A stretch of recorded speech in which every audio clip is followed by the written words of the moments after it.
Good morning, students. Welcome to online class with Smita Mishra. Student, today I am going to teach you Hindi for class first, Hindi second, Hindi first. Okay,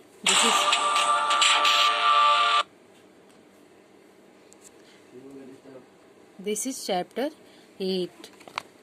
Okay, शैतान को सबक। शैतान को सबक यानी सीख। जो शरारती होते हैं, शैतान यानी मनमाने होते हैं, उनको सबक किस प्रकार से, इस बारे में यह स्टोरी है कि यह स्टोरी एक चूहे की है, जिसमें चूहा जो है बहुत ही शैतान है। वो चूहे और चींटियों की स्टोरी है। ठीक है, चलिए देखते हैं हम इस चैप्टर को। सर्दी आने वाली थी। सर्दी यानी ठंडी का मौसम आने वाला था। नन्ही यानी छोटी चींटियों का परिवार घबराया हुआ था। एक बार की बात है कि सर्दी आने वाली थी यानी ठंड का मौसम आने वाला था, और छोटी छोटी चींटियां जो हैं उनका परिवार पूरा घबरा गया था। उन्हें खूब सारा खाना इकट्ठा करना था।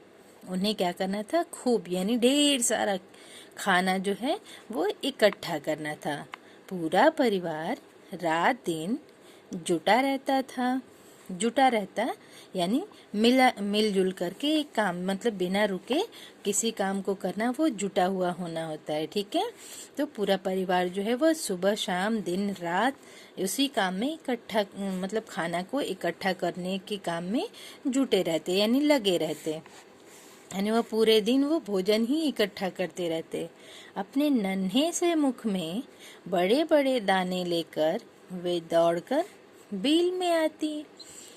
नन्हे यानी अपने छोटे छोटे चींटियां, तो चींटियों को तो आपने देखा है ना, चींटियां तो बहुत छोटी सी होती हैं ना, तो जैसी छोटी सी चींटी होती है वैसे छोटा सा उनका मुंह भी होता है। तो वो अपने छोटे छोटे मुंह में बड़े बड़े दाने समझते हैं, जैसे अनाज जो होते हैं ना, तो दानों को लेकर के वे दौड़ दौड़ कर अपने बिल यानी जो उनके रहने का घर होता है, तो वो अपने घर में आती। बिना एक पल रुके वे फिर निकल पड़ती, यानी कि वो बिना रुके हुए, बिना थके हुए वे तुरंत फिर से दाना रखती अपनी बिल में और तुरंत फिर निकल जाती। उन्होंने खाने का काफी सामान जुटा लिया था। काफी यानी बहुत सारा सामान जुटा लेना यानी इकट्ठा कर लेना। तो वो सभी चींटियां जो हैं वो इस तरह से परिश्रम करते हुए बिना रुके दिन रात एक परिश्रम करके दिन रात मेहनत करके वो दानों को अपने घर में अपनी बिल में इकट्ठा कर ली। उन्होंने अपने घर में खाने का बहुत सारा सामान इकट्ठा कर लिया। वे खुश थीं कि सर्दी के दिन में मजे से कट जाएंगे। वो चींटियां जो हैं वो बड़ी खुश थीं, क्योंकि बारिश के मौसम में तो दाने मिलते नहीं हैं, तो बारिश के दिन में उनको भोजन कहाँ से मिलेगा, इसलिए वो परिश्रम करके बारिश होने से पहले ही उन्होंने वो सारे दाने इकट्ठा कर लिए थे। और उन्होंने फिर ये सोचा कि अब तो हमने बहुत सारा सामान इकट्ठा कर लिया है खाने का, अब हम सर्दी के दिन में आराम से रहेंगे, यानी कि बहुत मज़े से कट जाएंगे, यानी वहाँ हमें भोजन की कमी नहीं होगी।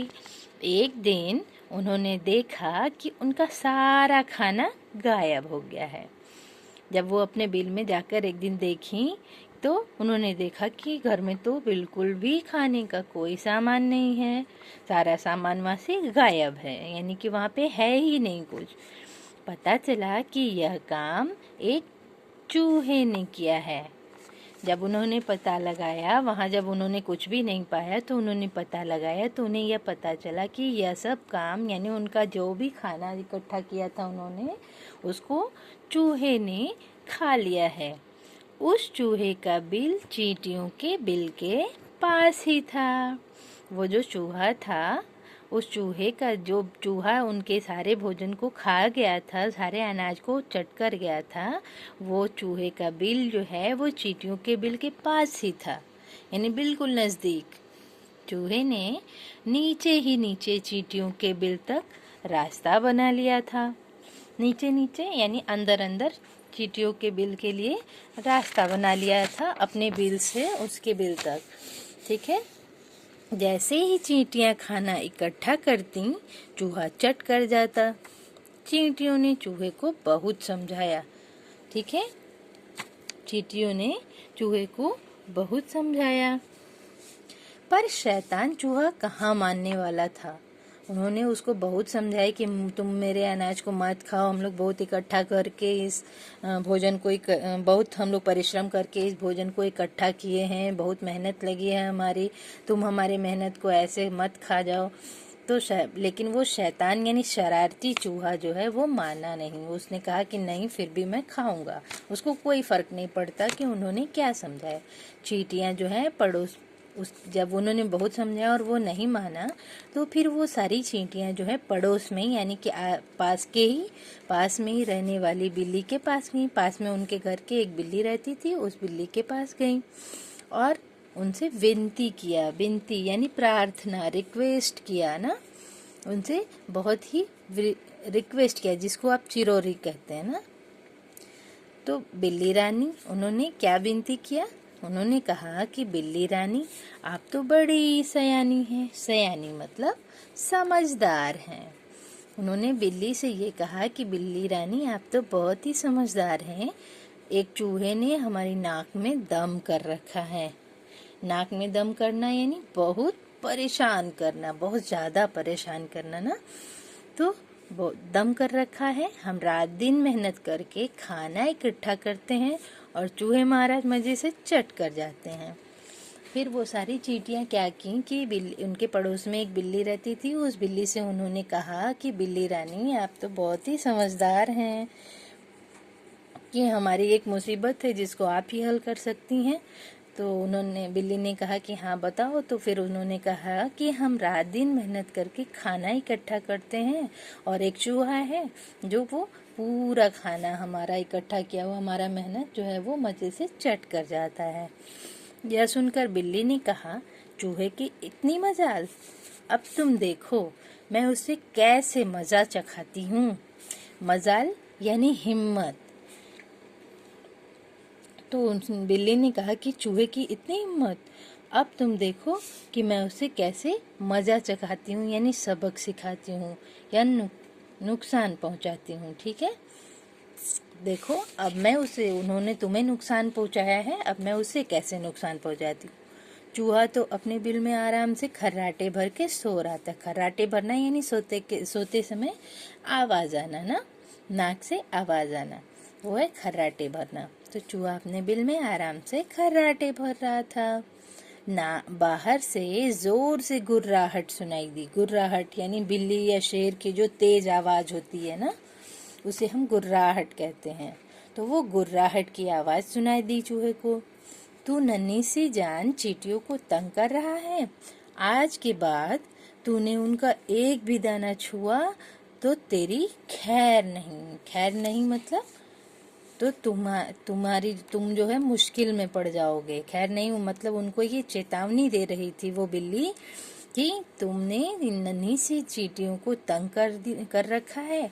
आज के बाद अगर तुमने इन चींटियों का एक भी दाना छुआ तो मैं तुम्हें मुश्किल में डाल दूंगी, तुम्हारे लिए मुसीबत बन जाऊंगी। चूहा जो है वो डर गया और कांपती हुई आवाज में बोला कि माफ कर दो बिल्ली रानी, माफ कर दो बिल्ली रानी, आज के बाद ऐसी गलती कभी नहीं करूँगा। वो सॉरी बोलने लगा और बोला कि मुझे माफ कर दो बिल्ली रानी, अब मैं ऐसी गलती नहीं करूँगा ना। तो चींटियाँ जो है वो खुशी से नाच उठी। उन्होंने बिल्ली मौसी का बहुत धन्यवाद दिया और फिर से अपने काम में जुट गईं। तो इस तरह से चूहे को उन्होंने सबक सिखाया।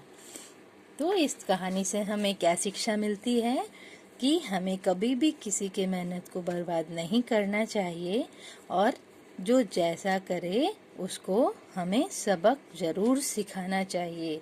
किसी की भी बुरी आदतों को हमेशा बर्दाश्त नहीं करना चाहिए, उसे सबक सिखाना चाहिए। So thank you students. Read this story with the help of your book. Okay. Thank you.